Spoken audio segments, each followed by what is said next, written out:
Hello and welcome. Thank you all for joining me. And it is great to have such a wonderful chat that is already going and already has some good topics of conversation. This is another episode of Why Are We Here, where I get together different content creators and we talk about what it is that we do and why we do it. And today, my guests are Dave Warnock, Shannon Q, Jyuni the Apostate, and Suris Skeptic. And thank you so much to everyone who has come. We're going to go ahead and start with Jyuni the Apostate, and Jyuni is going to tell us a little bit about what she does on, I'm sorry, Jyuni, it's they, correct? Jyuni? Jyuni, are you there? I think we've temporarily lost Jyuni. Okay, we're off to a brilliant start. Sorry. They're dead. I guess it doesn't work this way. Yeah, I accept both. I'm so sorry. Okay, so is it they? It's they. Yeah, you can use they. Okay, thank you. Sorry, I should have asked really. before. I thought I knew, and I should have asked. I'm sorry, and I owe PFlag $5. If you've watched, you're good. No, actually, if you've watched my video Granny Challenge, I said every time I forget to ask someone their pronouns when I am introduced, I'm sending PFlag $5. I now owe PFlag $5. That's my Granny Challenge to try to normalize pronouns. You can give it to Robin or something. Okay. Yeah, we're trying to keep up with like some good manga books out there. So there you go. Oh, cool. Robin loves manga. And in case you don't know, Robin is my son. Robin is, I have 3 kids, and Robin is way younger than my other 2. And so Robin's almost kind of like an only child. So anyway, we are going to start with Jyuni, and Jyuni is going to tell us about what they do on their channel and why. All right. Well, hopefully you can still hear me. Yes, we can. Awesome. Well, back when I started this series, or when you started at least this series, when I first saw the title, I thought it was more of why we were here in a different aspect. Like, why are we here in the universe? How did we get to where we are now? Although the answer to that particular question would depend on really who you ask. But luckily, it's not that complex of a question, because it turned out that it was more of why we are here on YouTube or on the community in general. Which is much more easier to answer. But it can relate to that particular question in the end, because I think everyone has a unique way of getting the message across. And this panel is a great example of that. Although I'm not the most educated, let alone the most Nope, we lost your audio, Jyuni. They died again. Oh no. I was going to say that the reason why we're here is actually to let everybody know what the hierarchical form of lobsters are. Oh god damn it. Uh-oh, There, we got you again, Jyuni. Okay, so oh boy. Right. Yeah, so I guess I'll let everybody, take their time while I figure my technical issues here. I'm so sorry. Okay, we'll get back to a couple of questions that I particularly would have you answer, Jyuni. I know that you are fairly new, so how long you've been doing this, and you did a great video for Telltale's daughter. That was really awesome. I should go check that out. Thank you so much. And so, yeah, that was one of the things that you did on your channel that I thought was really impressive. And I really think that your technical skills are really something for someone who's still just starting out.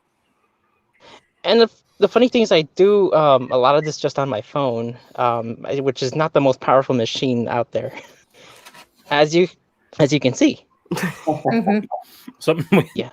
Technical issues galore on the phone. Yeah, the sound issues are my brand, and I don't do it from my phone, so don't feel bad. I start every stream with either no sound or me screaming, so you're fine.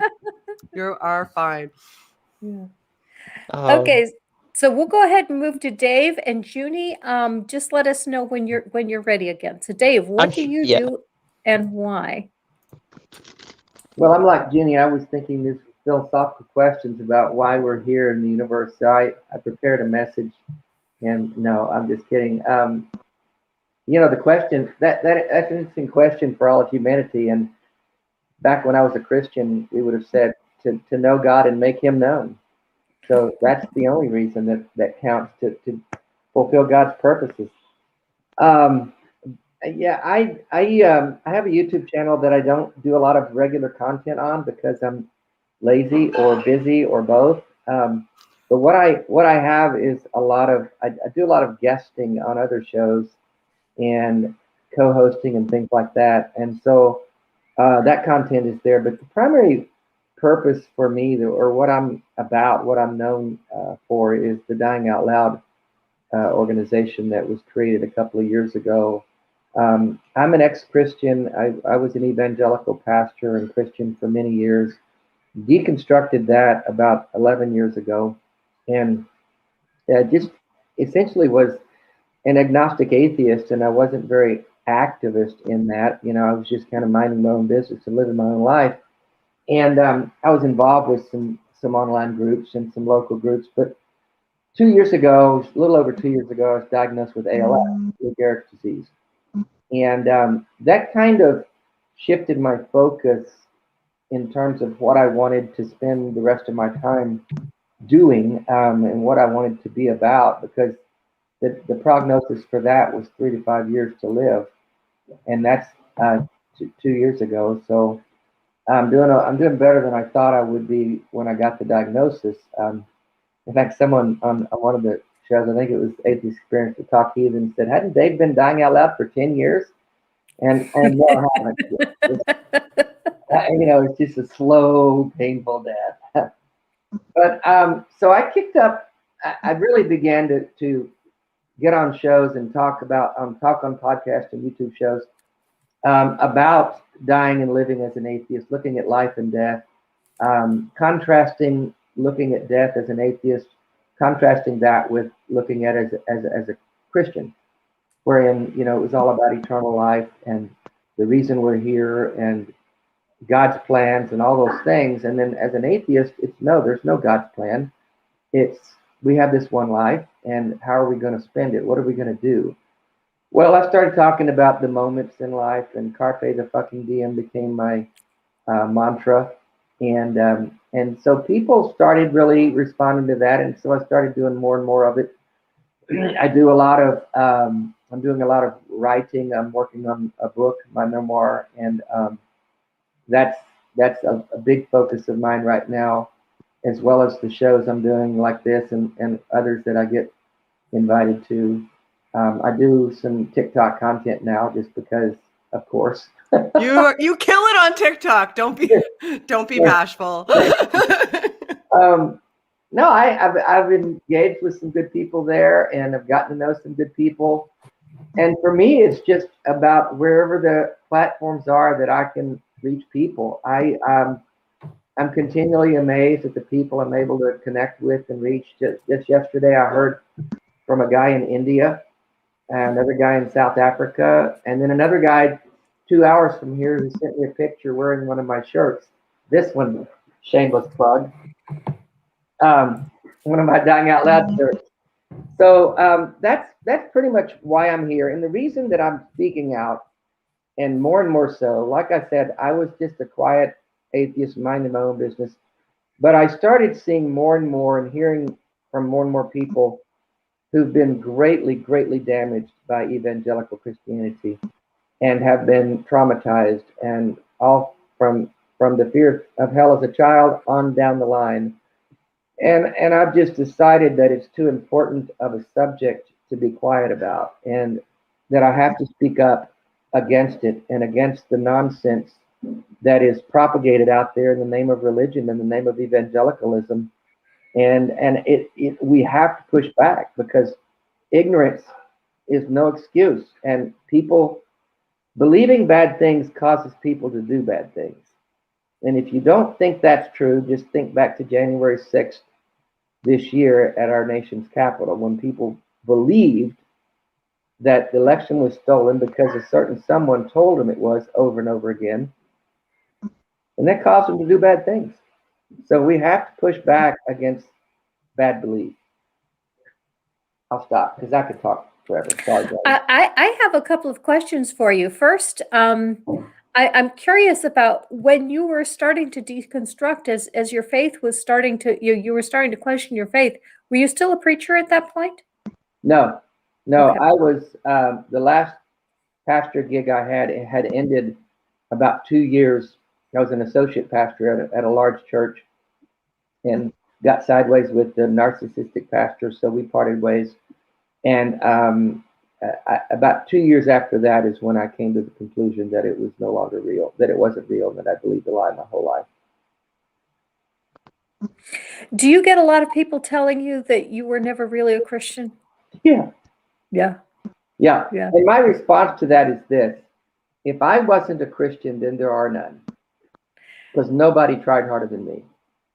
I kind of say something similar, that if you know that I wasn't a Christian, how do you know that you are? Yeah. Because if you can put the kind of effort I did into it for 37 fucking years and still come up with this thing that you never really were, Dave, then how do you get to be one then? I would just ask them how did they crack mind reading, and did they get a Nobel Prize for it? Yeah.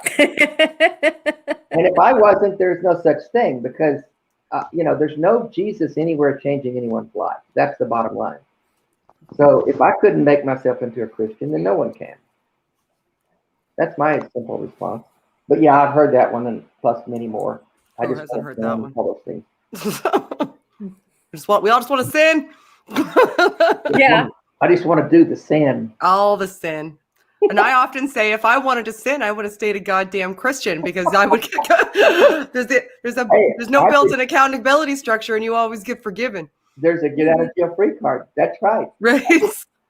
Now I gotta be accountable to myself and everybody else, without anybody to assuage my guilt, just simply by me asking and thinking it's been done. And suffer the consequences of bad decisions and things. And I'm not protected by an infrastructure either this whole nonsense of sin. I'm doing a talk for recovering from religion in a couple of weeks, a YouTube show, and a Zoom talk about the fallacy of sin, the whole idea of the nature of sin, what sin is and what it is, and it's a made up religious word. It's not a thing. We make mistakes as humans, and there's good and bad that we do, but sin has nothing to do with it. To me, the idea of sin always basically breaks down to you offended God, and it does. That means.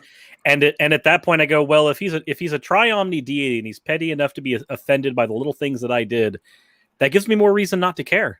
If he can get all bent out of shape because I say, God damn it, then man, roll a thicker skin, dude. Wow, God, what a fucking child you are.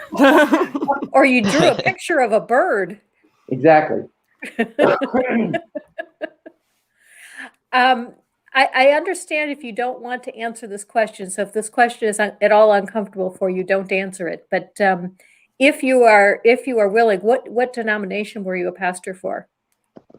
I was always in the evangelical charismatic strain of things, where a lot of those churches really aren't denominational. They are freewheeling, independent, very autocratic, very much run by narcissistic dictators.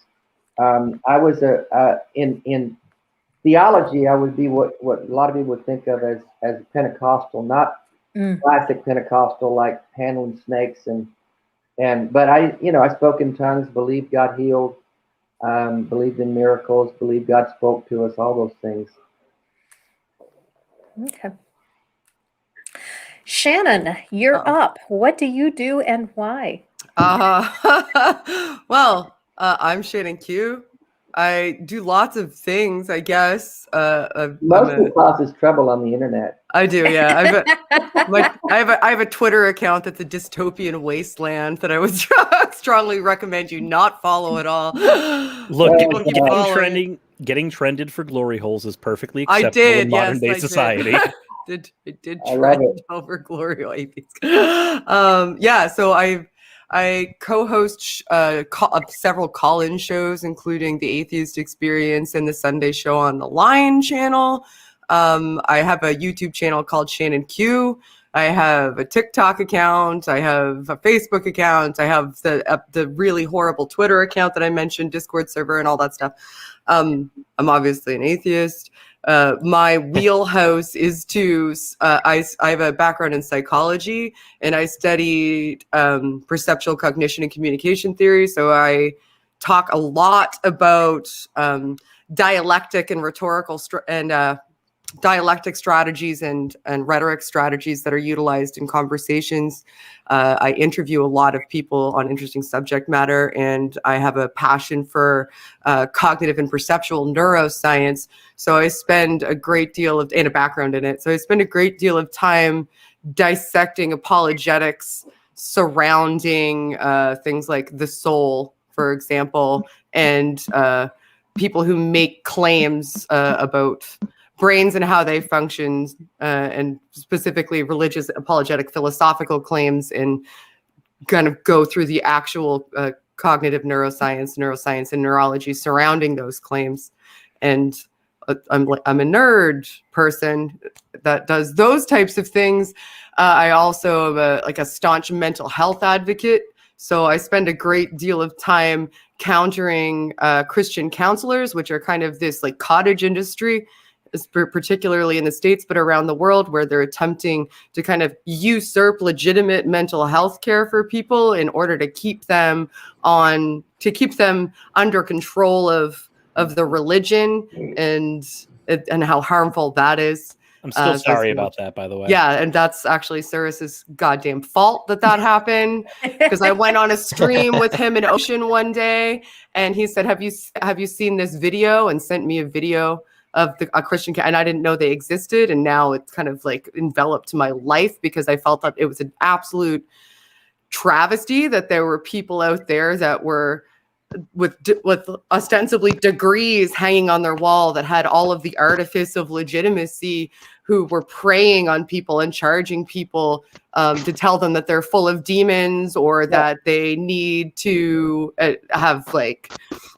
they need to go through conversion therapy because they shouldn't be gay or they shouldn't be trans. And I mean, just in case anybody was wondering, I am bisexual. I rolled up my sleeves and I'm sitting awkwardly in a chair just to prove that point. So that made me mad. And right, and that they should shun family members, and that they should stop taking their medications, and that this was like a sanctioned sort of thing because they're under the banner of religion, so they're able to kind of present themselves as mental health professionals because the word counselor is so polysemous and ambiguous. Nobody knows what it means. Right. And people see the word counselor, and then they have this underlying assumption, especially if you have a piece of paper on your wall, that this person has some form of legitimacy and is going to be able to help me, but also happens to be Christian, when in fact they're not registered. They have no oversight. They're under the auspices of a church every single time. And yeah, so my passions are mostly surrounding mental health, better dialectic strategies, helping people advocate for their own understanding, teaching people about source methodology. I do lots of, and I never shut up. So I'll pass the mic. That's where I have to end it too. I wanted to say, Shannon, as why Christians have to, if they're a Christian and they want to get in the counseling or therapy field, they have to approach it that way, because if they allow for the human to fix the human's needs, or to fix our own problems, then God is taken out of the equation. Right. And if God's not the ultimate fix, then their whole goddamn strategy falls apart. And heaven forbid that sin problem become a medical issue that you can get help. It's got to be a sin problem, because if there's no sin problem, there's no need for a savior. And if there's no need for a savior, there's no need for Jesus.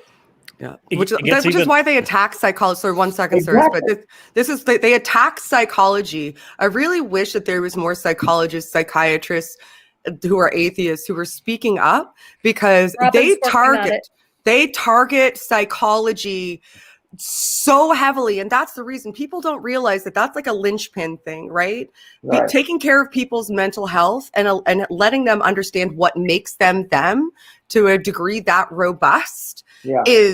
that's the undoing, and they recognize that. So instead of like facing it, they're making these attempts to replace it with their shitty, damaging version of it instead. Kind of like, it's like that Christian counseling is like the creation science of the psychology field. Yeah. It's fucking infuriating, and more people aren't screaming about it, and it drives me nuts. So every opportunity I have, I scream about it. So Shannon, you're getting yourself all worked Oh, I up. believe it. I was born this worked up, Dave. I'm gonna say one of the bigger issues, not bigger, but one of the large issues that I have with Christian counseling whenever I cover stuff like that on my channel largely comes down to it almost puts mental health issues as an issue of personal accountability at all times. Yeah. Where it's like, oh, if you were just more faithful, maybe you wouldn't be so depressed. Oh, if you just followed the word of God better, maybe your anxiety wouldn't be crippling you and destroying your career. And oh shit, sorry, I'm talking about my lived experiences now. Maybe that's personal. Anyway, it just drives me crazy. And so I yell about it as much as I can, because most people talk about, there's so many people that are talking about the evolution thing, like biology and stuff. And there's so many people talking about philosophy of religion and where that might be wrong. Very few people I find are, it's although it is increasing, are actually addressing and working to create resources for and helping people grapple with the mental trauma of living within religious systems and the things that they do as methods of control, and how they're trying to overtake legitimate science and make them and replace themselves as health professionals in this way. Like you wouldn't go to religious medicine. I'm not liquored up. I wish I might. but yeah, but like, you wouldn't go to religious medicine. Like you wouldn't go to a Christian doctor. Why would you go to a Christian counselor or psychologist? Like why does it need to be held in that little niche unless there's a reason? And that reason is that if they're allowed to go outside that reset, that semblance of control will start to unravel as people can be okay for themselves and realize that some of the things that are damaging them might be a part of that little niche. Yeah. And I will shut up once more. I'll even mute myself to prevent myself Actually, from talking. I'm going to say something that's going to really set you off. Did you know, and this was a video that I made about a week ago, that the Alabama Senate, or no, I'm taking it back, it was a month ago, passed a law. Now, it's only passed the Alabama Senate. It is not law in Alabama yet. It hasn't passed the House, and it hasn't been signed by the governor. But they are working on a law to ban counseling for transgender children. Yeah. Oh, yeah. There's more to that law than, yes, absolutely. Or any type of medical treatment at all. I tweeted about that the other day. Oh, what? Great. Yeah. I've tweeted the whole law. I tweeted the whole bill. Yeah. It's not that long. Yeah. It's really not. Because they're redefining what medical care is. There's one in Texas that's even worse. That is reclassified. Sorry, that's the introduction to the video I'm doing this week. And there's also the North Carolina one and the Arkansas one. The Arkansas one got pushed through. The North Carolina one scares me a little bit, though, because the North Carolina one argues that a trans person effectively argues a trans person isn't an adult until 21. Yes, right. Which is, they can't make decisions. Just strange to me. Yeah. They're doing everything they can to prevent medical care. Mm-hmm. Everything. Now you mentioned soul. Yeah. Should we start with that too? Because I feel like they'll think like, oh, well, mental health is, because the mind is the soul, and what you are is pretty much, what absolutely what is in you, and that's the spirit. Yeah, absolutely. But then at the same time, that they'll say that there's some guys of free will, but yet your soul is somehow acting upon your body. So like none of that makes sense to me. What broke it apart for me, like you need to stop asking me questions because I'll talk about neuroscience all day. But like what broke it apart for me is sodium ion transmission across cell membranes. When I realized that your neurons in your brain can't actually fire in order for you to have a feeling, think a thought, move a limb, like nothing can happen at all unless that action potential takes place, and the neuron fires in order to release the neurotransmitter. And that only happens if your mitochondria release enough ATP synthase in order to open the sodium ion channel. And there's a specific distribution of sodium and potassium ions on either side of that membrane in order to transmit across that membrane to create that action potential. And how can a soul cause that to happen without magicking all of that stuff into existence? And if that was the case, if a soul was magicking sodium and potassium ions and manifesting ATP synthase in order to open the channel, we would see that happen. We would see those distributions change, and we don't, because it's not happening. Right. Soul make body go burr. Yeah, soul make body do sweet fuck all, because it's not real. I borrow your sources and use them as sources in my videos. Oh, I'm so glad. Good. Please do. I'm glad somebody's reading the freaking sources. Read the sources. Oh, you want to talk about reading the sources? Rationality Rules did a video on transgender women in sports, and when I was prepping for a debate on that topic, I'm so sorry. Okay. I forgot to mute my phone. Prepped for the debate, but not prepped for the show. Anyway, I was prepping for the debate. He had so many sources for that video that he put them in a Dropbox. Oh, wow. And all I had to do to prep for the debate was open that Dropbox, and everything I needed was right there. Oh, wow. Yeah, it was really cool. I love source methodology. I always say in every single video that I post, don't listen to me. Sure, listen to me or whatever. Don't believe me, though. Go look at the sources. Go find out for yourself. Advocate for your own understanding. I don't want anybody to listen to what I say and just believe it because I said it. I could be full of shit. I could have got one of the sources wrong. Go look at them.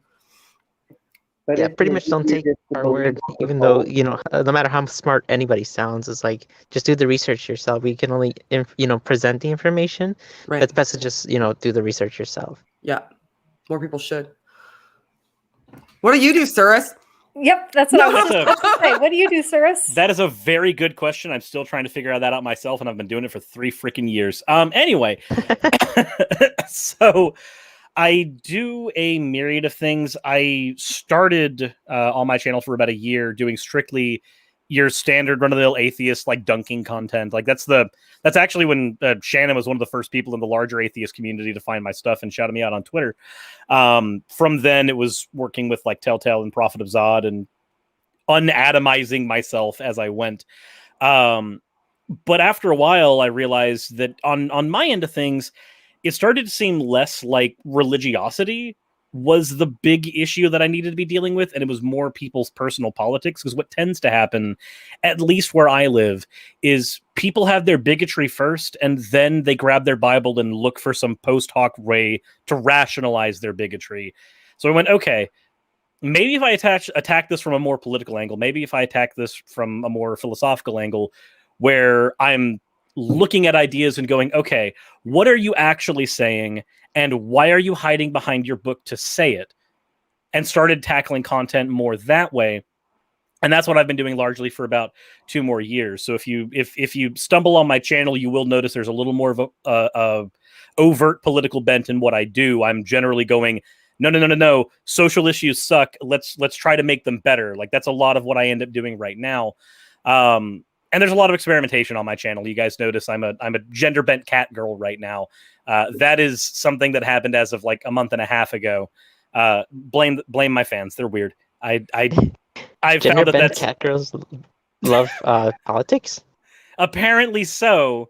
Apparently so. There's 4 political VTubers at all, and I've spoken with all of them, and we need more of us. Anyway, so yeah, that's generally my thing. Look at the issues where religiosity is concerned from a political angle. Look at why people engage in the bigotries that they do and see where it's coming from, and then see why they're trying to justify it from the Bible. Because what tends to happen is if you have somebody that is a homophobe, for instance, and you try to argue against their homophobia using their Bible, and you point out the fact that the Bible doesn't necessarily say a lot about homosexuality explicitly. We have 6 or 7 different translations that might be about homosexuality in Leviticus alone, and then Paul is talking about that later. we have all these things, but then you realize that it doesn't matter how many times I debunk this by using their book, because the base problem's still there. They're still a homophobe. They're going to have 1,001 reasons. The book is just the one they conveniently hide behind. So let's go ahead and talk about all of it at once. And that's largely what I do over on my channel. And if you think that some of the stuff I do on my channel is cringe, that is on purpose.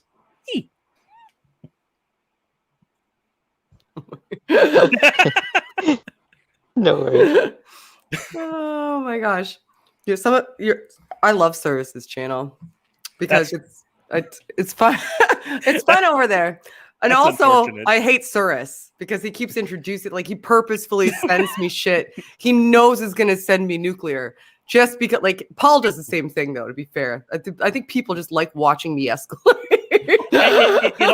It also comes down to the fact that legitimately you are more qualified to handle some of those things. Like, I can look at something and go, here's probably the base reason why you're doing something. You can sit down and go, okay, here's why you're wrong on a chemical level. Shut the fuck up. So it sometimes there is stuff like with the Christian counseling where I'm like, I could handle this on my channel, but Shannon would do a much better job of it. So I'm just gonna scoot that over her way. It's like a quarter of my channel now. It's just that thing that you sent me that pissed me off. And that's like my channel's about to be like, because people kept sending me JP Moreland's stupid book on soul and saying, you can't talk about the soul anymore until you read this book. So I read the stupid book and I was like, this is a stupid book. Okay. So no joke. That is the same response that I give when somebody comes onto my channel, because I do talk about politics, and they'll say, have you read this book about political theory, economic theory? They'll be like, have you read this book by Thomas Sowell? Or like, here, did you read what Marx said about this? And then at a certain point, I just go, how about I don't give a shit what they said? How about we start with that? How about we start with, I think Soul's wrong. I don't need to read all of his books. I've got friends who have largely given me source reasons why they think what they do, and I agree largely with their reasoning. How about we start from this? Throw a book at me, and I'll ban you. Bye. I literally sat down, and when somebody was like, you don't know what a socialist is, you should read The Conquest of Bread. So I read it, and it didn't change shit.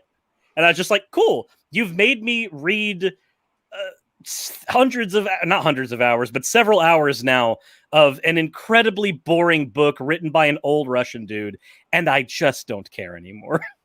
Right. Everybody's just one book away from thinking exactly like me. The book that actually changed my life was 12 Rules for Life by Lobster B. Kermit Peterson. You're creeping me out. Sirs, do you have a degree? No, actually, I don't. Everything that I do is wholly autodidactical, which sucks. Well, I mean, you sound, like if you have a degree in philosophy and, I don't know. A degree in philosophy is entirely useless. No, a degree in philosophy is entirely useless. You'll come out of it a pedant.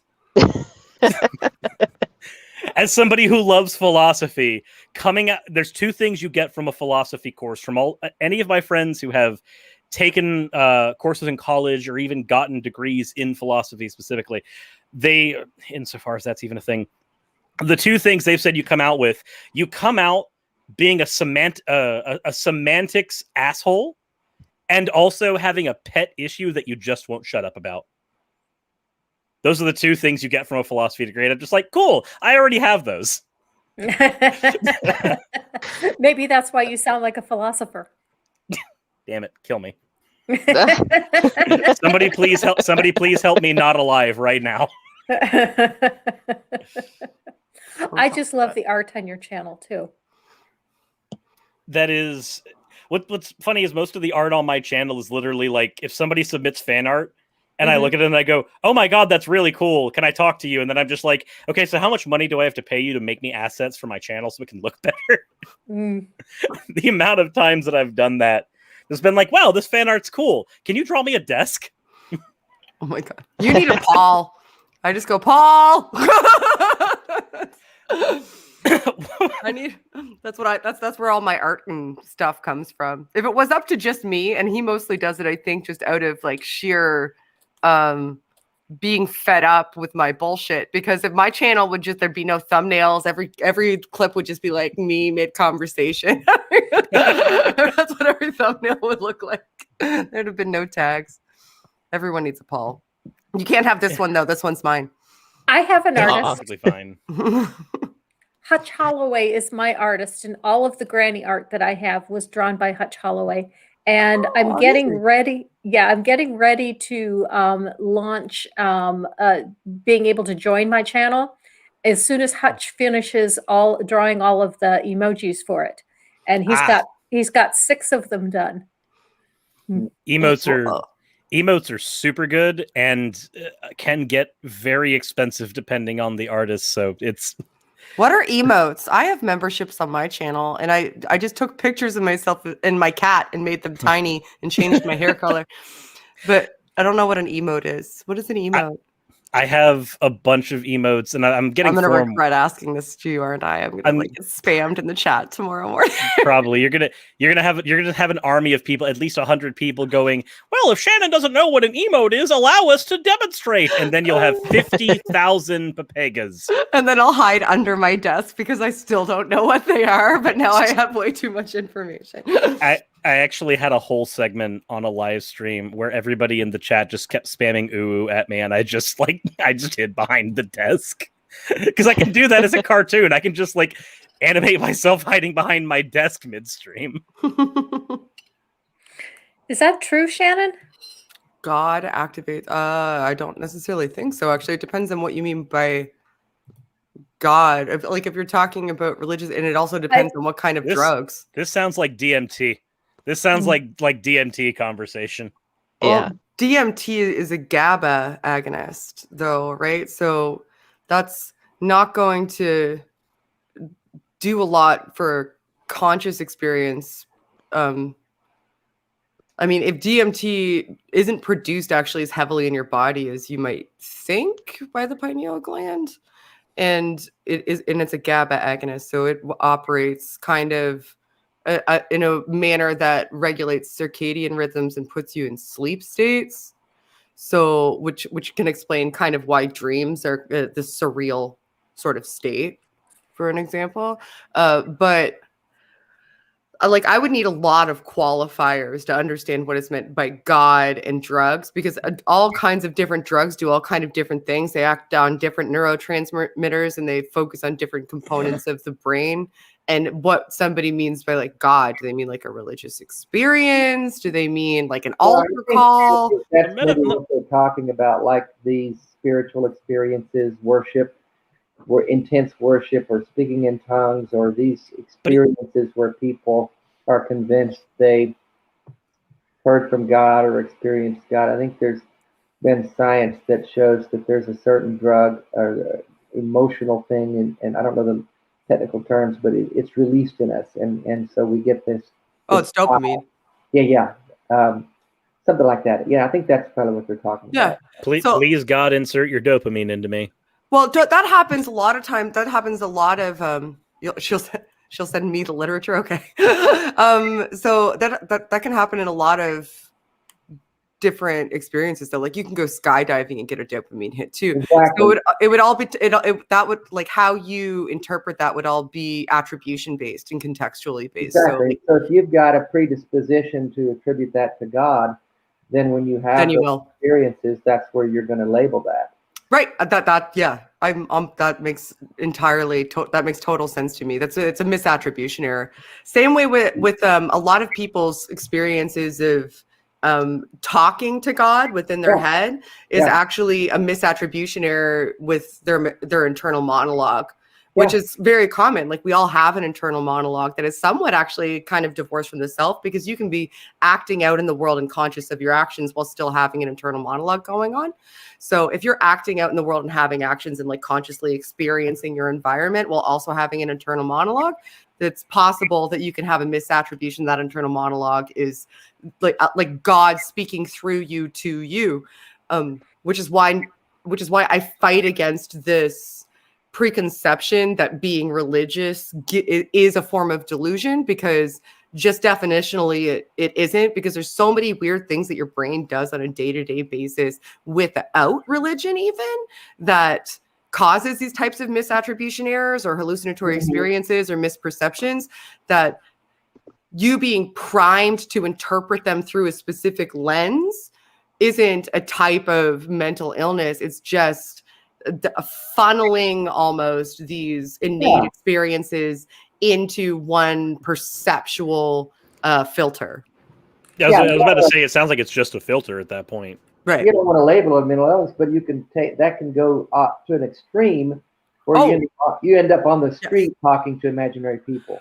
Oh my God, yeah. So I think a lot of people hear me say that religion isn't a mental illness, and they immediately think that means that religion can't cause mental illness or can't exacerbate mental illness, and the two are mutually exclusive. Religion just generally isn't a mental illness. Yeah, but does religion contribute to it? Yes. You didn't label all these people crazy, but on the surface, though, if I'm having conversations with an imaginary friend, then we got to look at what that really is. And I like the way you put that. That's just how we've gotten our brains wired that way, to think that's a conversation. And I did that for 30-something years, thinking I was having this conversation. And I look back and I reviewed the tape, and I was the only one doing the talking. There's a question in the chat for you, Shannon, and I don't think that you can answer it, but I'm going to put it up anyway and just let you make that determination. Go to a doctor. Go to a neurologist, or go to a neurologist immedially, or a neurosurgeon. I thought that would be your answer, but I thought I would let you say it. So a couple of things. One, none of us are medical experts. None of us are legal experts. Nothing we say is medical or legal advice. I am a legal expert. For the purposes of conversation. Also, Immutable Destiny, I saw the message that was said about not being able to hear me, even though I was moving my mouth. So the avatar tracks my mouth in motion. So if I'm eating or drinking, it is still moving. So just imagine ghost bread being shoved into my gullet. There you go. Ghost bread. It's funny. It's better than the alternative. Yeah, I don't want to know what the alternative is, Suris. Do not want to know. I already know too much about your life, Suris. I don't need any more. Diet Dr. Pepper. Diet Dr. Pepper's not as good as bread. What? Yeah. Right. Okay. God equals -1. Go take communion if you're spiritually deficient. Please eat the Jesus flesh. It will fill you with joy. I'm surprised nobody would take that as like, can you like just step back for a bit and not see how culty this looks? We're all gonna eat his flesh now. Take this cracker. It's so funny what you can be conditioned to think is like just normal behavior, right? Yeah. Just imagine being the person going, well, you see, God is a transcendent being, so technically it's not cannibalism. Yeah, pretty much. I think that's the one argument. I think I might have heard something like that.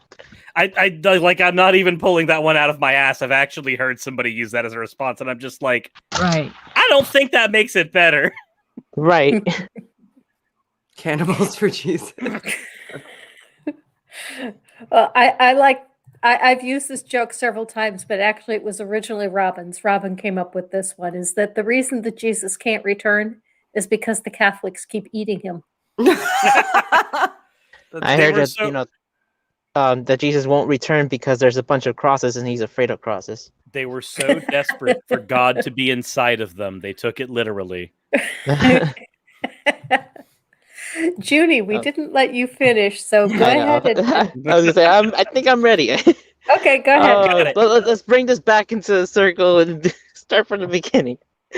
Well, I mean, let's, going back onto that question was like, I originally thought when you first started the series that this was going to be like, why are we even here in this universe? But luckily, it's not that kind of a question, and more of a general like, why are we doing here in in YouTube? But I think everyone has a unique way of getting a message across, and this panel is a great example of that. Although I'm not the most educated, but let me let me say, like, I'm not like the most experienced either. I'm a small channel. I just started maybe, I want to say half a year ago now. But again, it doesn't mean that my voice cannot be as impactful. I've had a YouTube account, but it was mainly just for art pieces and video blogs. Until my brother pitched in the idea that I would start a different channel using those different art pieces and still animations to tell stories. Basically, to be just another horror story channel was mainly what he was looking for. But I took the challenge and I took it up a notch because I then decided to add a bit of analysis after each story. Which is pretty much the basis of my channel, which is just storytelling and analyzing through the eyes of my own and others. And of course, I didn't just stop with the scary stories. I as much as I love Halloween and the season, I didn't want to run out of the ideas and just burn out with one specific genre. So any experience that came into mind in terms of like memories and such, like I would put it into a story and hope that someone even outside of the community can relate to it. Because I still have my doors open for anybody who wants to share their stories. And more than likely, because it's still a very small channel, let's just say in the beginning, I've had a few entries from a couple of friends and family members that pitched in a few stories, but my goal was to give people the chance to share, and they can narrate. They were able to narrate it themselves if they wanted to, or they would ask me to do the narration, which I don't mind being the voice per se. I know in different call-in shows, there's some people that want to share either like their conversion stories or their side of depending on how their life went. But depending on the topic, it must have it might have not been the best time to use, or the best use of time to do it. So to those who want to share, there's of course myself, and there's also Neil the 604 Atheist. But why did I pick storytelling? My grandmother, who's no longer here of us, she was a great storyteller. So doing this in one way is to pay homage to her.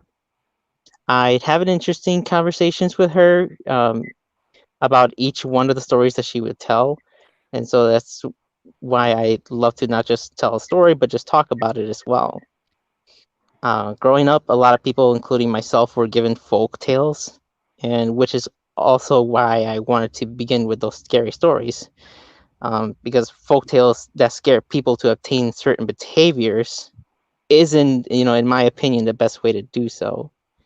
So more than likely, they would be passed down over generations to do the same because it, quote, works. So it's as easy it is to have platforms to share different ideas and thoughts.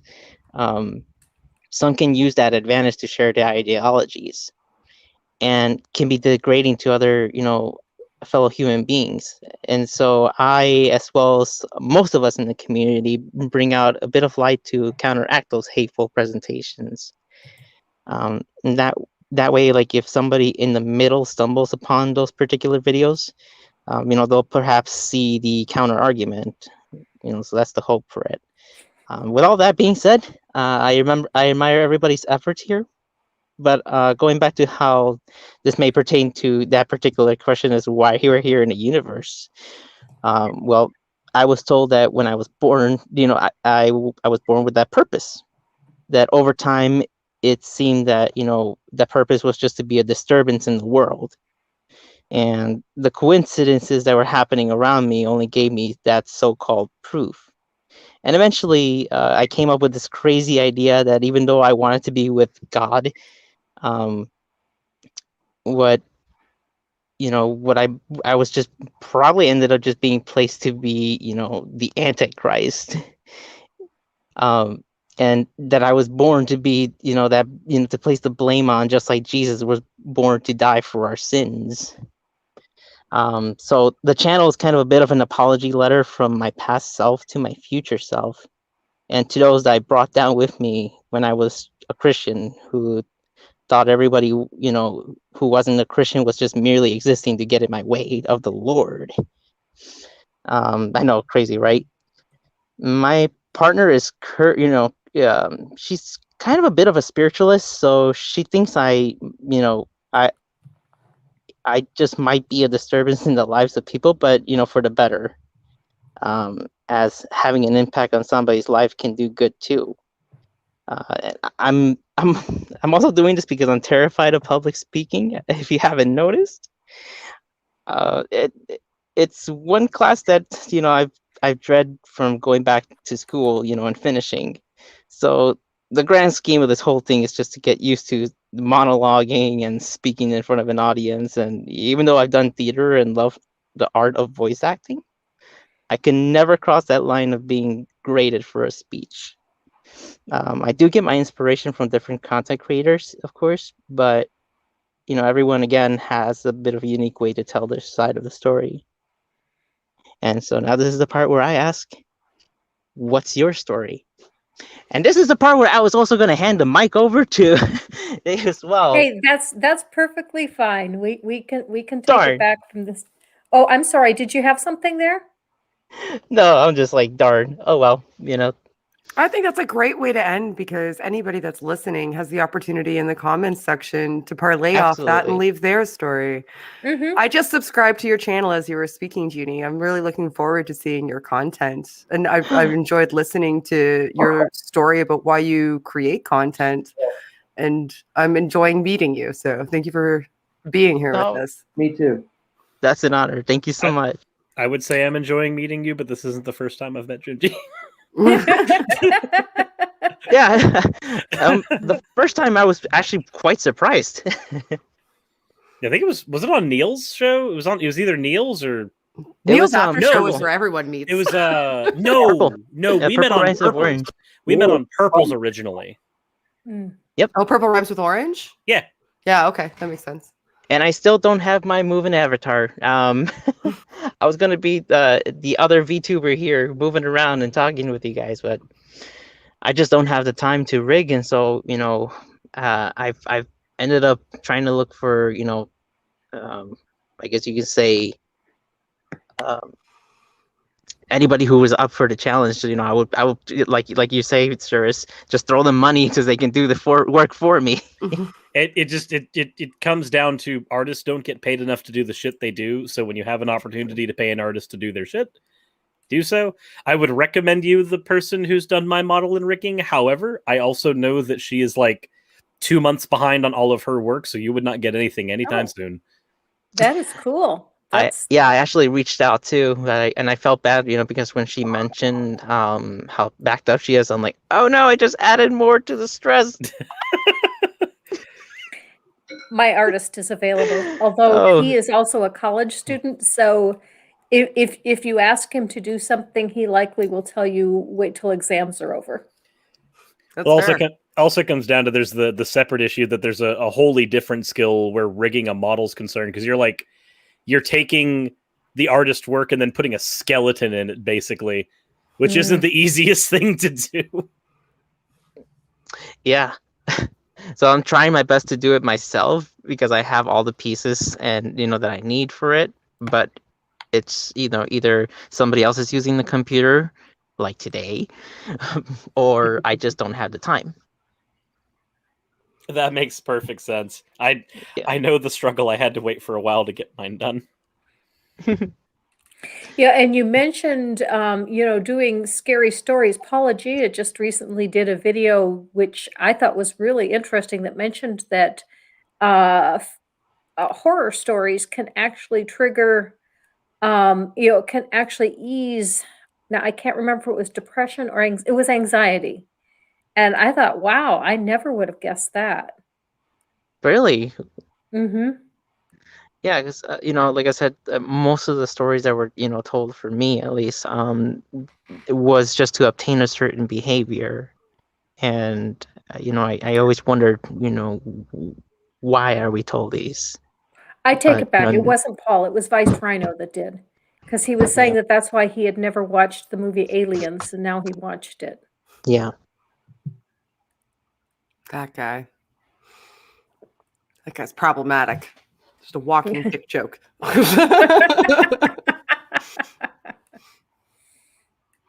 He'll affirm that for the record. Proudly so. So Dave, Yes. what got you started in YouTube and in the things that you do? What made you think that this would be a good way to express yourself? Well, like I said earlier, I wasn't doing any of it until I got diagnosed with ALS, and I kind of got serious about making a difference and speaking up in ways that I felt like things that needed to be talked about. I do a lot of talking also in my when I give talks. I was traveling before COVID. I was traveling a lot and doing public speaking at different secular venues, and all of that got shut down. But I talked about death with dignity and the antiquated laws we have in this country, which keep people locked into bodies that are fading away and suffering horribly and not able to die. So I do some talking about that, but really it just what I really wanted to talk more and more about, and what I've done more and more in the last 2 years, is just looking at life and death through the eyes of a secular person with just one life, and contrasting that with the Christian view, and then speaking up against evangelicalism and the ideas that keep people locked into, well, the laws you guys were talking about earlier that are being passed in these states. We know what the root of that stuff is. We know it comes from a Christian subculture that pervades all of our society, and it keeps us locked into ways of thinking that are harmful and destructive and ancient and scientifically proven wrong, and all these things. I was listening, Godless Granny, I was catching up on your show a little bit, and I watched a little bit of your interview with I can't think of her name, the theist that you had on recently. S.J. Thomason? Yeah. Mm-hmm. And I've run into her a couple of times on some other shows. She comes in and comments and stuff, and she's a sweet lady. But oh my goodness, no, she's not. Just the ideas that she continually perpetrates, and then when you ask her these very simple questions that are very logical and reasonable, her backup default answer is, well, there's just some things that we don't understand about how to process things. And it's just infuriating to talk with Christians like that, because they don't know what's true, and they don't want to know what's true. They just want to stay covered up in their security blanket and act like they've got it figured out. And it's just, you were great with her. Your patience was admirable. Thank you. Those kinds of conversations, those kinds of interactions with Christians, keeps me going, because those are the ideas that we need to push against. And we can't stay quiet, because they are covering our land with these ideas, and they're trying to pass laws based on these ideas, and it's not okay. So that's why I'm speaking up. That's why I'm doing what I do. Plus, I just like to talk. Can relate. In that way, I had Dave on my channel once, and it was just like putting two Furbies in front of one another. Did it involve the amount of nightmares that Furbies do? I swear those things stare at you even when the batteries are ripped out. No, I don't. You know what? I've never had one. My sister had one when she was little, and I used to put it in the closet just because I couldn't stand listening to it. But other than that, I was at that weird age. Like I wasn't at the Furby age ever. And then I had a kid, and he's only 10 now, so he missed the Furby. So aren't they like making a comeback or something, or did they try making a comeback?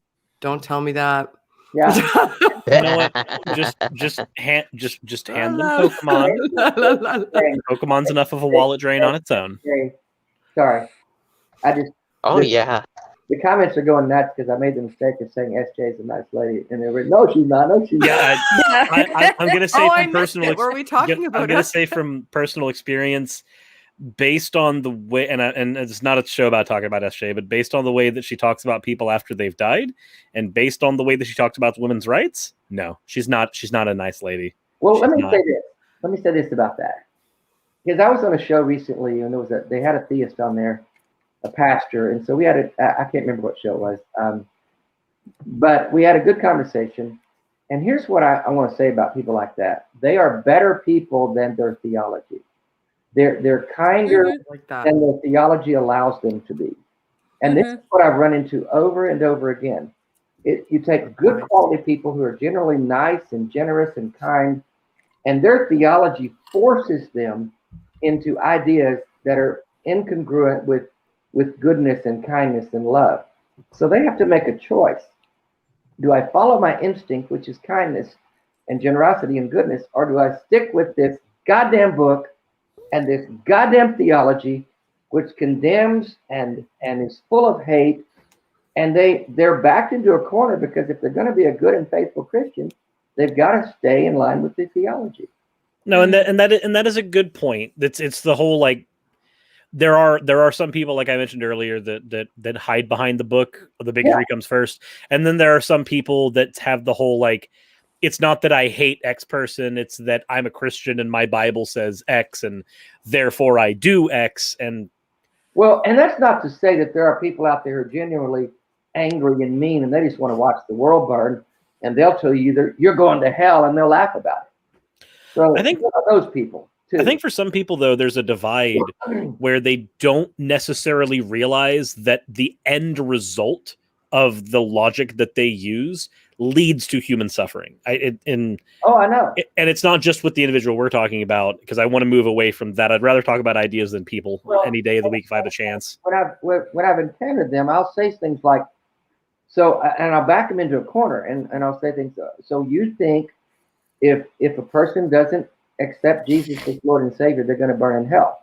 Well, that's what the Bible says. Okay, let's make it personal. Yeah, let's divorce it from what the Bible says. Let's talk about if you think it's a good idea. You're going to look me in the eye, through a TV screen, and are you going to say to me, Dave, when you die in a few years, because you have ALS, you've only got a couple years to live, are you telling me that when that happens, I'm going to go to hell because I reject Jesus as the Lord and Savior? Well, it's not what I say. I'm asking you what you say. And I force them to personalize it and tell me I'm going to hell. And they get really uncomfortable. I feel like there's an angle with that, because like you can, with a lot of that, you can make the case, and it pisses people off, but sometimes it's really effective. You can make the case to the person that they're just being a coward because they don't want to.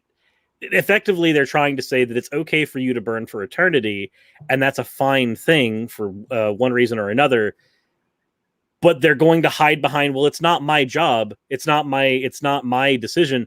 Okay, fine. But if this were, say, your government saying that somebody needed to suffer, you would say something against that. If it was your father or your mother saying someone needed to suffer, you might feel more inclined to say something about that. Why does God get a special category where you don't get to argue against his decisions? Oh yeah. Why are you being inconsistent when it comes to the problem of suffering? Yeah, it is. How do you? Coward.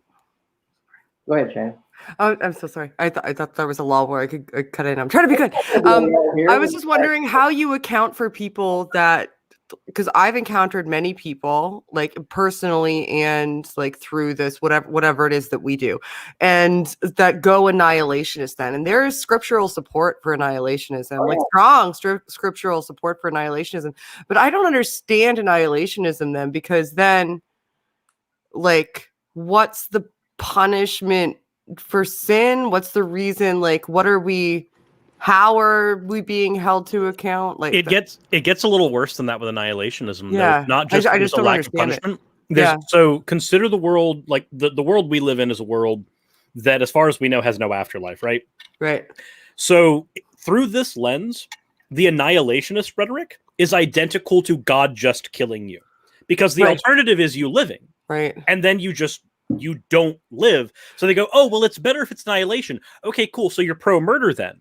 Well, no, I'm not. But no, no, you but they'll are. still say heaven's okay. That just that there's no hell. Well, and that's fine if they want to argue that eternal slavery of the mind is fine. Yeah, heaven's a whole other issue, right? Like heaven would be hell to me. I think because annihilationism is just their attempt to nice-en hell. They don't like the idea of a fiery eternal torment for people that they love. And so annihilationism is a way to kind of mitigate that. There's another way they mitigate it too, and that's where they go, oh, well, it's not that it's really a fiery lake, it's that it's separation. It's separation from God. I'm like, okay, cool. What are the effects? I was like, well, hold on. It ends up still being a lake of fire though, because when you go, okay, so scripturally, what does the separation from God do to you? Oh, well, it's painful, it's horrible, it's terrible. Okay, so you're telling me that it's not suffering, it's separation from God, but the end result of separation from God is still suffering. You've kicked a can, but you haven't gone anywhere. We're still dealing with people suffering needlessly. They try to make it sound like suffering from God's a horrible thing. And the conversations I've had with that is, you're telling me that I have to be separated from the horrible God of the Old Testament? Okay. And then they argue that just being separated from God somehow elicits this horrible, which is functionally the same as just saying go to hell. It's like we're gonna be tortured, just not with literal fire, just a different kind of torture forever and ever and ever. And that's the okay kind of torture. It's like if somebody says if somebody had a drug, they have a drug, and if they injected you with the drug, it would make you feel like your kneecaps were splitting open, like they're getting busted. So you've got a choice. You can either have a hammer slam your knees, break the kneecaps, or take the drug where you get the feeling. Functionally, at the end of the day, I like that analogy. There is no difference between the two, because if I'm feeling the pain from the drug for the same amount of time that I'd be feeling the pain from the breaking and healing process of the broken knees, all that's changed are the mechanics, but foundationally everything's identical. Right? Like qualitatively they're the same. Like if they're a philosophy nut, just go, okay, the qualia the qualia the qualia is functionally identical between the two. So from an epistemology standpoint, these are the same thing. Why are you arguing they're different? So they're identical phenomenologically. Yes. Like, interesting. I hadn't thought about that before. That's interesting. Go ahead, Greg. I think that a big part of the reason that the church is able to keep people in is they keep people focused not on everybody else, but on themselves. And I think that is the key, is trying to get people to only focus on what is God doing for you personally, and don't look at the billions of people that God has rejected. Interesting. So there's like this individualist perspective where you have a personal relationship with God, and you need to focus on just yourself and your relationship with God. And that will somehow make the world better, because having more Christians focused on God makes the world better. And God for the sake of benefiting themselves. Mm-hmm. Well, via their relationship with God. Conversation with SJ, you kept trying to ask her about how do people in heaven enjoy heaven if they know they've got relatives and loved ones in hell? Well, she danced all around that, and they have to dance around it, because their only solution to that question is to say, well, God just magically wipes your memory clean so you don't think about it. Well, and if that's the case, to say that, well, there's just things we don't understand. That's a response to everything. And you know what? And the greatest thing about that is an informal fallacy you can jump on immediately. It's like, oh, cool. So it's an argument from ignorance. As long as you're okay admitting that, we can admit that you're not being logical. Fuck off. They have to dance around stuff. Someone in the comment mentioned Anne Frank's in hell. I've used that before. No, the Mormons baptized her so many times. She's probably Yeah. She's up there with Hitler hanging out. They baptized the fuck out of that girl. It makes Christians uncomfortable when you tell them that Ted Bundy's in heaven and Gandhi's in hell. They don't like that. I said, well, I'm sorry, your theology says that. So prove your theology. And that's yeah, you've mentioned that in your story there. Yeah. I read a story where a priest was telling about how they used to take communion for the dead, and that they can get someone out of hell and into heaven by taking communion on their behalf, and that the priest would get together on Friday night and What? just drink to whoever they knew was dead until Stop they were it. drunk. So if you follow that logic through, though, no, I need to wrap my head around that because that's insane. Because then I don't have to spend my life. Right now. Dave is just freeing people from hell. But that means that you don't even have to get right with God. You Right. have to get right with the proper person on earth who at one point in time is going to perform a ritual to just shoot you up to heaven, regardless of what you've done or. Now I've got this really awkward image of a priest strapping a rocket onto somebody's back and just going, all right, one-way trip to God. Here we go. Right, because we all know it's literally up and down. Why don't we just a bunch of fucking magic? Just call it what it is. Oh, because that's offensive. How dare you say something They'll get upset that you said it's magic, and they'll argue that magic and divine power are different. And when you get to the nitty-gritty, that the only difference between magic and divine power is the source of where it came from. Mm-hmm. It's like, okay, cool. So you've just argued that water from an ocean isn't water because it's not from a river. Shut the fuck up. No, they're arguing that it's not magic because God's the most powerful wizard and there's no one more powerful than him. So it's not magic because no one can magic like he magics. Yeah. And thus It's magic when someone besides God does it. For the record, I did go get a drink just because somebody said I was drinking. Now I have one. And also because Dave's here. Dave drove you to drink. He does. I probably should drink more hot sauce all over my food. Are you still using it? Yes, actually. I got Suris to buy a book of hot sauces. There's a book of pleasure and pain. And only like two of them made me regret that purchase. But the last two, right? So argument. It's not God rejecting people, it's people rejecting God. Oh my God. All right, Pastor Locke, we got No, it's on Tangelo, I'm asking what the functional difference is. Oh my God, we've never heard that one before. Thank you for enlightening us. Here's my thing.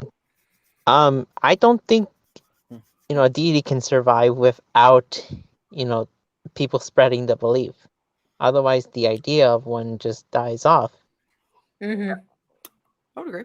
If the deity begins as an idea or is a deistic deity, so by definition they have no, even if they are real, like ontologically, they still have no say in what goes on in the universe after they've like whipped it into existence. Yeah. Then yeah, in both those scenarios, all worship and everything go out the window once the final person who believes it dies. That's interesting. Like, what if everyone on Earth loses awareness of Yahweh, for example? Just stop.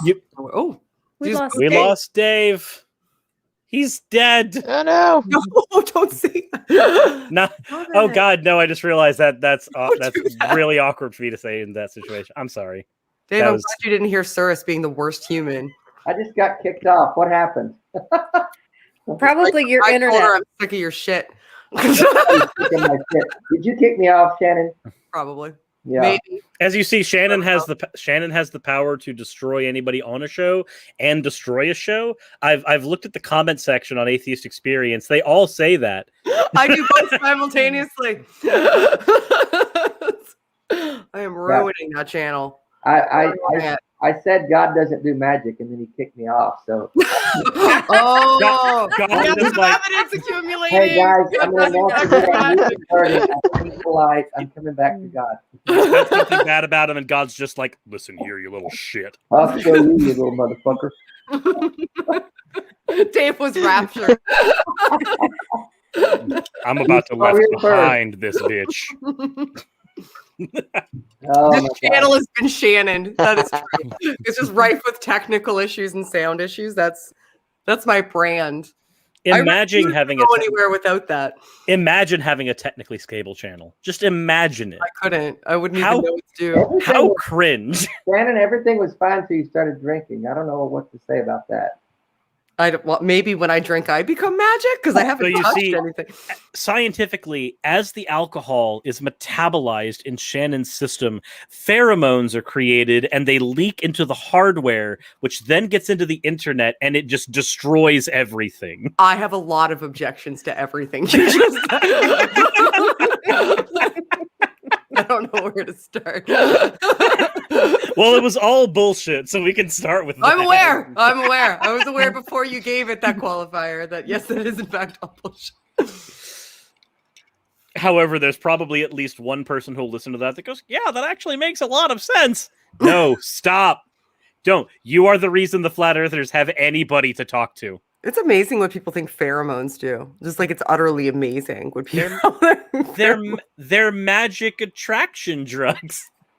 Oh my god. Ketones actually do significant amount more like for parent. Shannon, shut up.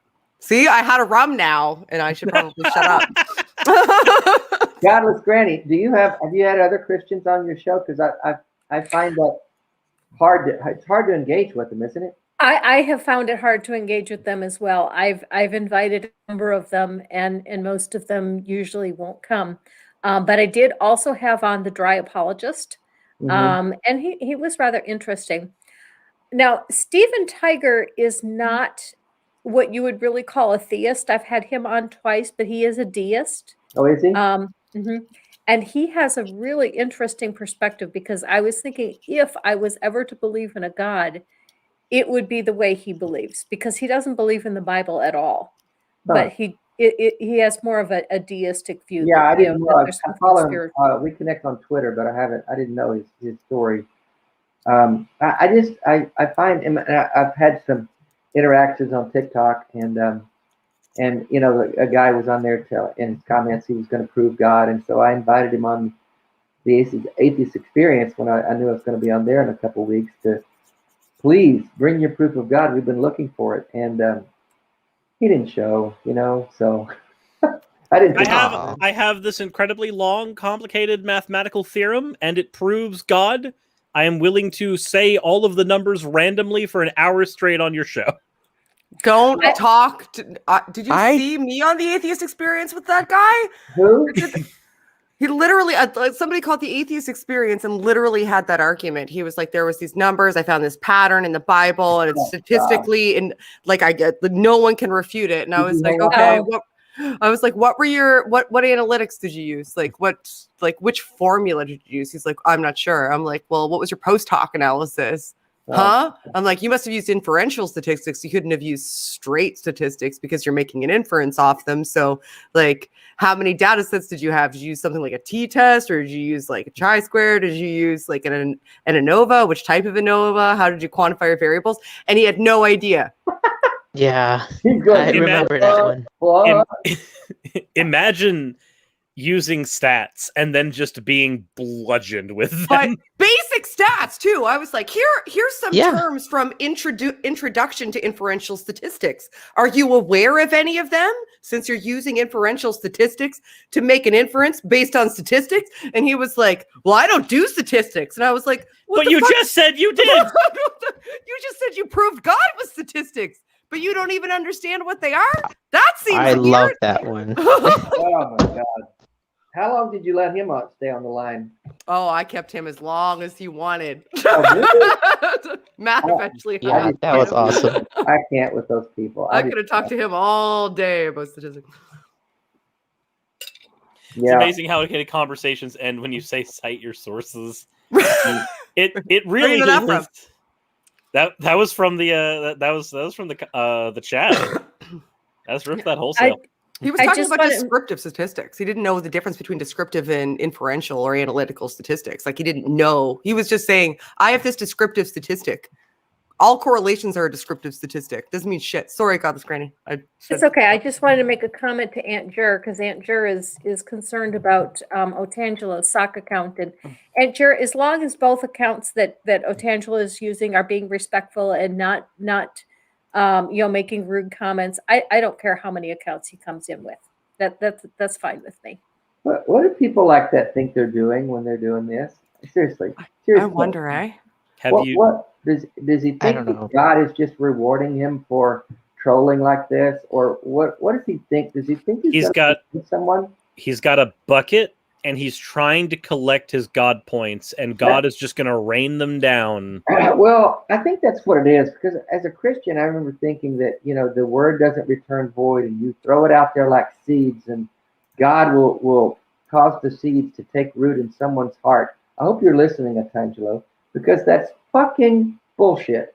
And somewhere deep down, you know it. I think you just like the attention. So that's it. Yeah. I will confess. Gave him more confess attention than he deserves right there. I will confess that I have a couple of times gone on Answers in Genesis when they are live streaming their Answers News and put some comments in the chat. How long did it take them to block you, or is it just me that's blocked and Paul?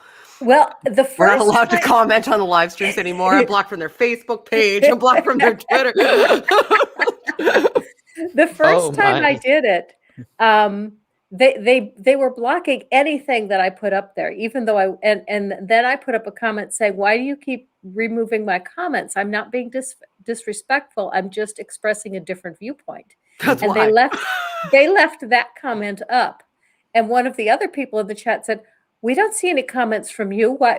And I said, "That's because they were removed." And then the moderator came on and said, that it was okay. I was permitted to comment. I guess there's that sense that you put them up because you know there's some people watching who may be on the fence kind of thing, and I get that, and maybe that's what people like this are doing. But his arguments are so ridiculous, and like most of these comments from Christians, they're just like, they think that they're putting something out there that we've never heard. Mm-hmm. We've heard it 30 times since Thursday. It's just like, dude, bring something original. Can I also be the asshole that just goes, this is the first time you've asked for permission. That's interesting. Well, it's because this one involves existential dread. Oh, but there comes a point where you have to ask a Christian who comes in, okay, do you believe that God is all-knowing? Yes. Do you believe that involves the future as well? Yes. Okay, so if God said if God knows I'm going to do a jumping jack next Tuesday at 10:45 a.m., what am I going to do next Tuesday at 10:45 a.m.? And what say do I have in it? What options do I have? Well, God just works in strange ways. It's because he already knew you were going to make that there's point. Things you don't understand. Like Ashley P just said, I saw the comment. She used to do that online when it was a pastor, and that's what helped lead me in my skepticism. Maybe he'll learn a thing or two. Antangelo, the simplest free living bacteria, no matter what you say it is, I believe actually the simplest free living thing is you. What? What? Is he trying to dispute evolution when no one is talking about it? Yes, he is. Yeah. That is that's why I'm generally ignoring his comments, because they're off This is what blows my mind. This is why I'm okay being the asshole. Oxygen. We're giving him oxygen. No, this is a good case study though, because Christians, if you actually give any amount of fucks about attempting to convert atheists or teach them about God or whatever it is that you're attempting to do, and you're not just doing this so that you can get your own God points or whatever, or go back to your group of people and talk about how you owned us. I owned that room. Super duper, super Christian, because pride, I think, is one of the things you're not supposed to do, right? And that's kind of a prideful thing to do. So you're being prideful by going back to that group and celebrating, and you're not actually doing a good job of figuring out how to convert us by not even talking about the thing we're talking about. Mm-hmm. So maybe engage in better dialectics with us and start talking to us like we're normal people who are worthy of interaction and want to engage with you, who have a brain in our heads, instead of just showing up, acting like a trolls, and then going back and high-fiving each other pridefully. Well, Shannon, apparently how smart you are to be Christians, because don't tell me that this group of people that are all on Discord servers that are going, can you see how stupid these stupid atheists that are stupid are? We're so much smarter than the stupid atheists, stupids. Oh, really? What would Jesus do, you fucking assholes? Let me just say, hi, Shannon. Shannon on rum is way more fun than Shannon without rum. It is. Although apparently it was a response to Apologia for something that was going on in their conversation. So, but he says, who told you my intention was to convert people? Otangelo, if your intention isn't to convert people, what are you doing being a Christian? I'm sorry. His intention's not to spread the word of God. I apologize for your microscopic Otangelo, pick. What is his fucking intention then? We shouldn't be spreading the word of God, Dennis. So he's not here as a Christian to spread the word of God. He's here for what reason then? What reason then, if not to spread the word of God? What are you here for, Otangelo? Make more Christians and bring us to God so that we too can be saved? You aren't attempting to save us, Otangelo? You're not looking for us to be saved? He trolls atheist sites to get brownie points for God. That's all it is. Is that how God gives you brownie points? What's the scriptural backing for that? Well, you see, every atheist that you convert increases your penis size by 1 millimeter. There it is, y'all. He follows Christ's commands of the Great Commission. What you do with my information is your problem. I have no expectations. Didn't we just talk about this whole hiding behind God thing? That's what they're doing. They think if they cast the bread out on the water, God will bring the increase. Otangelo, you are full of shit, and somewhere deep inside, you know it. And with that, sorry. It's okay. But we are getting close to we are getting close to the 90-minute mark, and 90 minutes was the commitment that I asked for from my guests, and I do want to be respectful of people's time. So I always like to take the last 5 minutes to let everybody shill for anything that they want to shill for, so that we can all know what is coming up on your channels, or websites or books coming out, or whatever you might have that you would like to shill for. So Dave, we'll go ahead and start with you. Do you have anything you'd like to shill for? You can buy my t-shirts on my website, daveoutloud.com. We've got actually just you talk about your artists. I just sent my artist a couple of ideas for new designs, because we need some new designs in the house.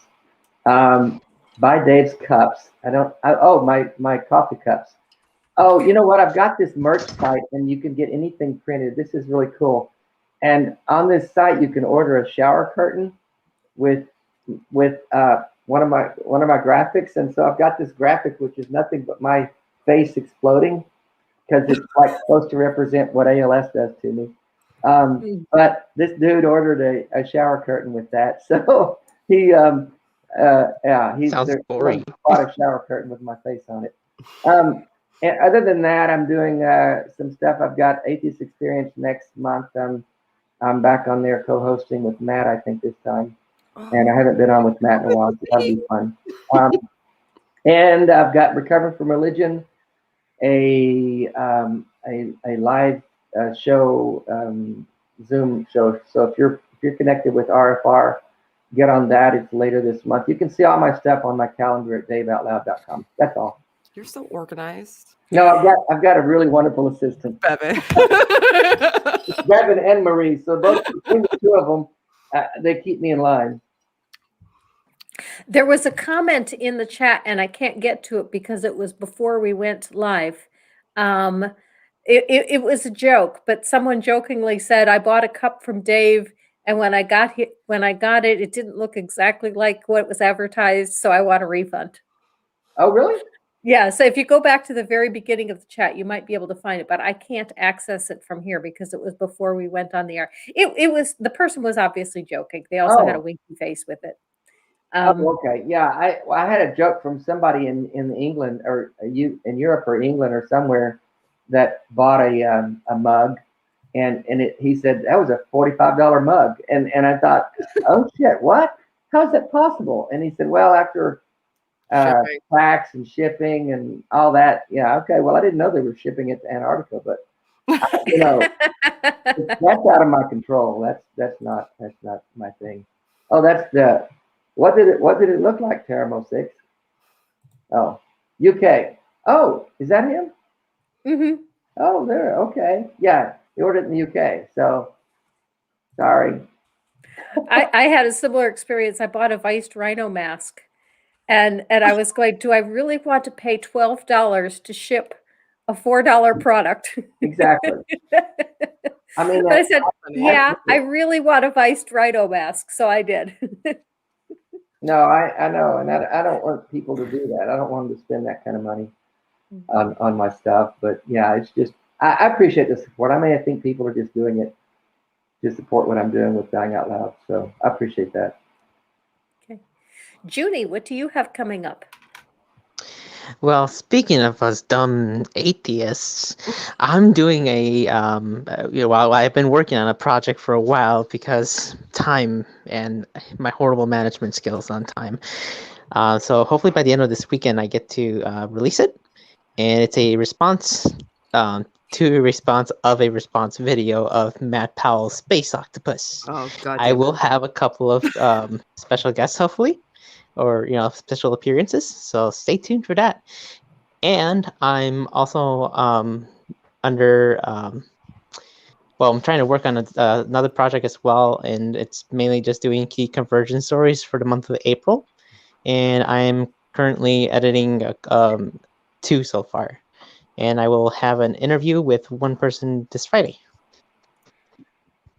Cool. Okay, that sounds really good. Suris, what do you have coming up? So aside from a handful of Twitch streams, I'm going to be doing a completely unrelated to normal content that I normally do. I'm going to be doing something with another VTuber called Jade the Kobold. We're going to be doing League of Legends over on Twitch, so I can get a break from all of the random ass crap that happens in America that makes me do what I do on my channel. Past that, I am working on a episode about Dr. Phil. But that's going to be. Sorry, that was a reflex.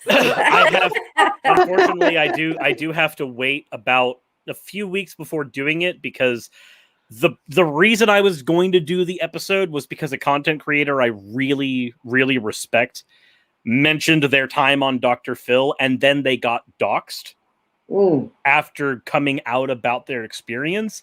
So I'm not doing the episode so close to that so that they don't have more people come onto them. Is that somebody I'm friends with?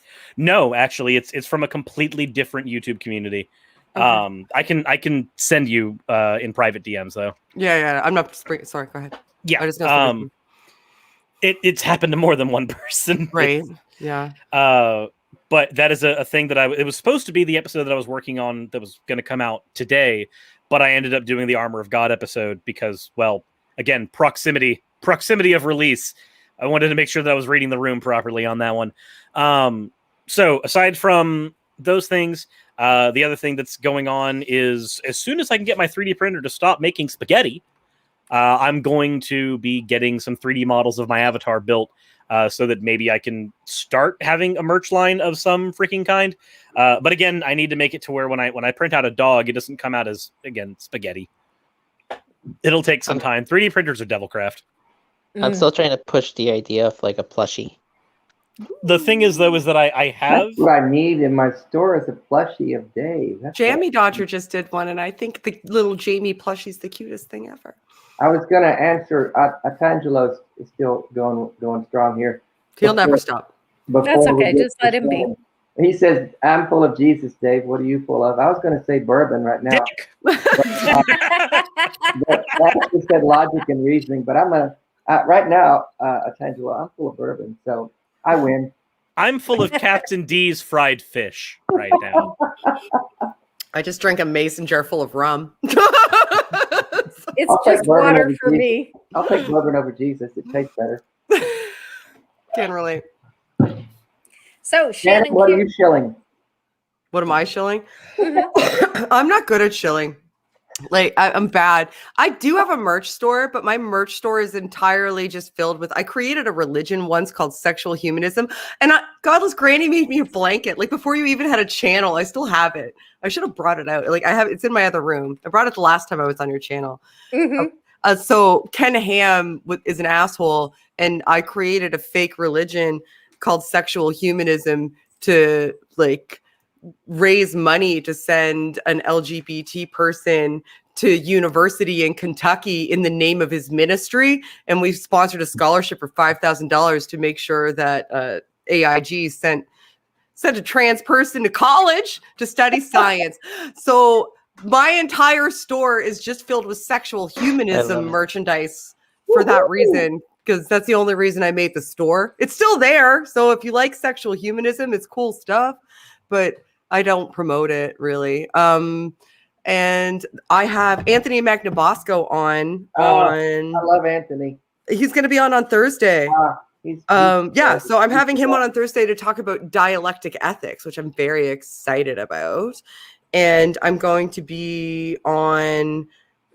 Then I have a little bit off, and then on the 24th, I'm on the Tart channel. Then on the 25th, I host The Line. And then on the 26th, I'm doing the Hot Sauce Challenge. Then on the 28th, I'm recording Nonprofits. And then on the 29th, I'm on John Steingart's podcast. And I think that's it till May. I think. Okay. Look at you. You're shilling so good. These aren't even my channels. Shannon, you've got 1,000 subs without having the channel. Look at your calendar. I didn't do any of that. I thought, man, why can't I do as good as Shannon does? Because I have the calendar on my phone. If Shannon, I'd never know where I was supposed to be. Don't forget that you got 1,000 subs without actually having videos produced on your channel. I'm encroaching upon 30,000, and I don't understand. You're catching up to me, and it scares me. And I don't even post. I post videos like somewhere between 1 and 7 times a month. It's like feast or famine. I know a few people who are trying to do the Shannon Q method. I would recommend it. Be completely inconsistent. I want to start producing content, but I don't want to be locked into a schedule where I've got to do it each week or whatever. So that gives me hope, Shannon. I'll just do it when I feel like it. I sometimes go 2 to 3 months at a time without posting. I'm sitting here just crying at I upload a video at 11 a.m. every day. Shoot me. I'd die. I couldn't do that. I really couldn't. Like if I ever got to the point that I needed to upload videos, I feel like I would be disenchanted with it. Oh yeah, I don't want to get locked into that and be under pressure. Oh my God, I've got to come out with something. I post 100% of the time. If I post a video, it's because I found a thing that I'm really fascinated in, interested in, or a person I really want to talk to. Yeah, see, that's one thing. Go on, Jyuni. I'm sorry. Sorry, that's just sort of one thing I really, really try, because I'm not fond of routines, and when I get to a routine, I usually get burnt out pretty quick. Yeah. I mean, I respect everybody, especially you, Suris. You do your streams. It feels like almost every day, and then you post frequently. For me, it's my job. Like this is what I do as a full-time job, and I've been doing it that way for a year and a half. So like I have the time to, and I've got the responsibility to, because if I take a bunch of days off, that just means that I don't get groceries, and then it means that I don't pay my bills, and then it means that I'm homeless. So like. That's the difference. Is just because it's my full-time job, right. I have the time. Yeah, I have the liberty of not being under that pressure because I have a full-time job. So content creation is something that it's like having 2 jobs though, which has its own downfalls, because I have a very exacting and time-consuming full-time job, and I'm a single mom, and do a lot of volunteer work and community work and a lot of yada, yada, yada. And then also try to spend most of my time on other people's channels, more so than on my own channel. Yeah. Like making sure that I'm promoting and contributing to a wide variety of channels. And then last on that list is my content that I create on my channel. I prioritize that last, even though it's kind of my passion, but it's very difficult to find a balance, because my passion is the community as much as it is the channel, and the channel is a part of the overall community. So it's hard. I have used that sexual humanism and have had a bunch of fun with it on Twitter. Great. It started when somebody posted that some Christian had told him to have a blessed day, and he didn't know how he could have a blessed day if he didn't have a God that was going to bless him. And so I responded and said, as deaconess of doubt in the religion of sexual humanism, under the authority of the high priestess Shannon Q, in the name of Hymen, I bless your day. You may now have a blessed day. See, this is when the God gets all offended at us when we talk like this. Orgasms be upon you. So Amen. I just did a little funny TikTok on the whole have a blessed day, the whole blessed thing in the South. Mm-hmm. It's the whole Southern thing. There's another Southern thing we have in the South that's very wonderful. Bless your heart. Bless your heart. Yeah. That means the opposite in Nova Scotia. And I didn't realize that until I did that. That's the TikTok. That's the TikTok. Have a blessed day means such and such. And then bless your heart is one you don't want to hear, because that means you poor, stupid, ignorant fool. I did not know that. Like, because here, like, if I would say, oh my God, did you hear that? Like, so and so got into a car accident. Oh my God, bless him.